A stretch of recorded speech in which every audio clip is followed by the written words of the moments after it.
आमचं channel subscribe करा आणि बेल आयकॉनवर क्लिक करून नवीन नवीन व्हिडिओचे नोटिफिकेशन्स मिळवा।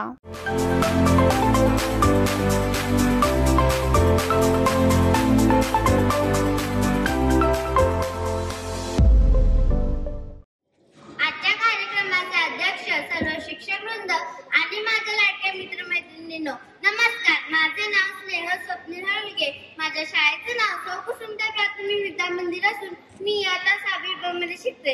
आज मी तुमच्या सर्वांसमोर प्रजासत्ताक दिनाविषयी माझे विचार मांडणार आहे, ते तुम्ही शांततेने ऐकून घ्यावे अशी मी विनंती करते।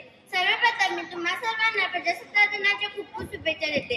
आज 26 जानेवारी भारताचा प्रजासत्ताक दिन म्हणून हा दिवस देशभरात मोठ्या उत्साहाने साजरा केला जातो।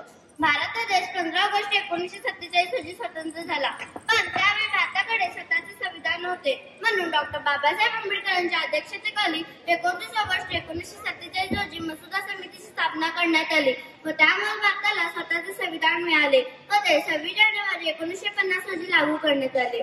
15 ऑगस्टला जेव्हा आपण ध्वजारोहण करतो त्याआधी आपण तो तिरंगा आपण करू व नेतो व नंतर तो फडकवतो। त्याचा अर्थ तो भारत देश इंग्रजांच्या गुलामगिरीतून मुक्त झाला आहे असा दर्शवतो। शिवाय 26 जानेवारीला आपण तो तसाच खुला ठेवून व नेतो। त्याचा अर्थ असा की भारतीय संविधानाने दिलेला हक्क स्वीकार केला आहे।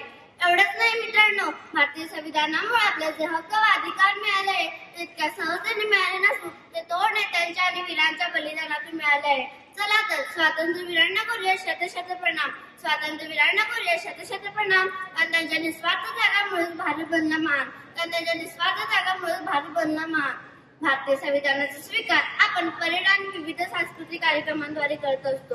भारत हा एक स्वतंत्र आणि निष्पक्ष देश कसा बनला याची आठवण संविधान करून देत असतो। 26 जानेवारीला राष्ट्रध्वजाचे आरोहण करून त्याला वंदना दिली जाते, नंतर राष्ट्रगीत गायले जाते, सोबतच राष्ट्रध्वजाविषयी आदर व्यक्त केला जातो।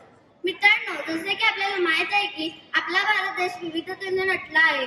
कितीतर जाती धर्माचे लोक भारतात एकत्र बंधुभावाने राहतात आणि ही आपल्या सर्वांसाठी सन्मानाची गोष्ट आहे। 26 जानेवारी हा दिवस आपल्या सर्वांसाठी सुवर्ण दिन ठरला आहे। धन्यवाद।